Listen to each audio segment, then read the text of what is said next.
মা হুয়ার রূহ, মুহাম্মদ আমাদেরকে বলে শোনাও রূহ কারে বলে, কেমন করে আসে, কেমন করে যায়, এ ব্যাপারে কি জানো বলো।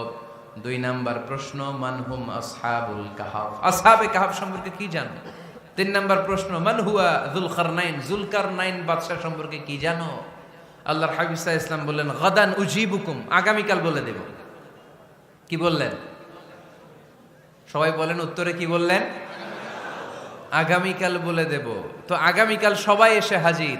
বলো, 3টা প্রশ্ন রেখেছিলাম গতকাল, উত্তর বলো। আল্লাহর হাবিব সাল্লাল্লাহু আলাইহি ওয়াসাল্লাম বলতে পারলেন না, কারণ ওহী আসেনি। তিনি ছিলেন ওহী নির্ভর, ডিপেন্ডেন্ট অন ওয়াহি, dependent on revelation, guided by the ওয়াহি।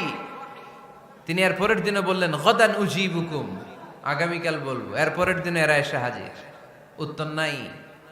আল্লাহর হাবিব সাল্লাল্লাহু আলাইহি ওয়াসাল্লাম আবারও বললেন গাদান উজিবুকুম, আগামীকাল বলবো। এরপরের দিনে এরা এসে হাজির। এরকম 1 দিন 2 দিন 3 দিন নয়, টানা 15 দিন আল্লাহর হাবিব সাল্লাল্লাহু আলাইহি ওয়াসাল্লামের প্রশ্নগুলোর উত্তর করতে পারেন নাই। আল্লাহর হাবিব সাল্লাল্লাহু আলাইহি সাল্লামের নবুয়তি জিন্দেগিতে এত বিব্রতকর পরিস্থিতিতে তিনি কখনো পড়েন নাই। ইহুদিরা প্রতিদিন এসে হট্টগোল করে আর মক্কায় রটনা ছড়ায়, দেখো এই লোকটা যদি সত্যি নবী হতো তাহলে তো উত্তর করতে পারতো, ঠিক কি না? যেহেতু উত্তর করতে পারে না, আসলে সে আসল নবী নয়, সে ভণ্ড নবী, মিথ্যা নবী। পড়েন না আউযুবিল্লাহ।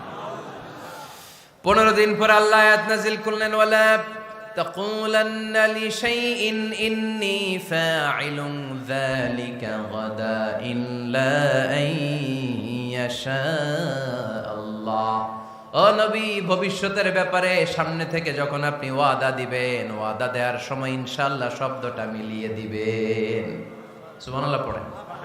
আল্লাহর হাবিব সাল্লাল্লাহু আলাইহি সাল্লামকে শিখানোর মধ্য দিয়ে গোটা উম্মাহকে আল্লাহ শিখাই দিলেন যে ভবিষ্যতের কমিটমেন্ট যখন দিব, প্রমিস যখন দিব, প্রমিস দেওয়ার সময় কি বলবো? কি বলবো? আল্লাহর হাবিব সাল্লাল্লাহু আলাইহি সাল্লাম ইনশাআল্লাহ বলতে ভুলে গিয়েছিলেন। এজন্য 15 দিন, টানা 15 দিন ওহী আসে নাই। আল্লাহর হাবিব সাল্লাল্লাহু আলাইহি সাল্লাম একবার মসজিদে নববীতে ঢুকলেন, ঢুকেই দেখলেন সাহাবারা কথা বলছে। এক সাহাবী বললেন, আমার কাছে তো সবচেয়ে অবাক লাগে যে আল্লাহ তাআলা সর্বপ্রথম যে মানুষকে বানালেন ওনার নাম কি? সবাই পড়েন। তুমি মাটির আদমকে প্রথম সৃষ্টি করিয়া ঘোষণা করিয়া দিলে শ্রেষ্ঠ বলিয়া, তাই তো নূরের ফেরেশতা করে আদমকে সেজদা, ঠিক কিনা?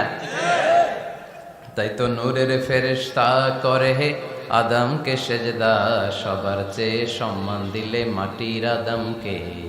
আল্লাহু আল্লাহু তুমি জাল্লে জালালুহু, শেষ করা তো যায় না গে তোমার গুণগান। আল্লাহু আল্লাহু, সুবহানাল্লাহ পড়েন।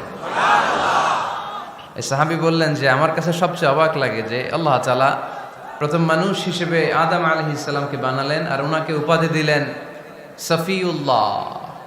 আদম আলাইহিস সালামের উপাধি উত্তর দিতে হবে আওয়াজ করে। আদম আলাইহিস সালামের উপাধি কি ছিল? সফিউল্লাহ। আল্লাহর হাবিব সাল্লাল্লাহু আলাইহি ওয়াসাল্লাম দূরে দাঁড়িয়ে শুনছেন সাহাবাদের কনভারসেশন। আরেক সাহাবা বললেন, আরে আমার কাছে তো এর চেয়েও বেশি অবাক লাগে যে তিনি মূসা আলাইহিস সালামকে বানিয়েছেন নাজিউল্লাহ। নাজিউল্লাহ, যে আল্লাহর সাথে না যা ইউনাজি, মুনাজাত করে, গোপনে কথা বলে, কালিমুল্লাহ। এটা অবাক লাগে যে আল্লাহ তাআলা কোনো মিডিয়া ছাড়া, ভায়া ছাড়া, মাধ্যম ছাড়া পৃথিবীর একটা মানুষের সাথে সরাসরি কথা বলবেন। আমার কাছে তো ওনার মর্যাদাটা সবচেয়ে বড় মর্যাদা মনে হয়, উনি নাজিউল্লাহ। আরেক সাহাবা বললেন, আমার কাছে তো এর চেয়েও বেশি অবাক লাগে। অনলাইনে কুরআন শরীফ শেখানো হয় এবং জলসার জন্য সুকণ্ঠ বক্তা ও সকল প্রকারের তাবিজ দেওয়া হয়। হাফেজ মাওলানা মোহাম্মদ হাফিজুল ইসলাম সাহেব, শিক্ষক মাদ্রাসা আল মাহাদ আল আলামী আল ইসলামী। ফোন নাম্বার 8240827978 ও 7602843343।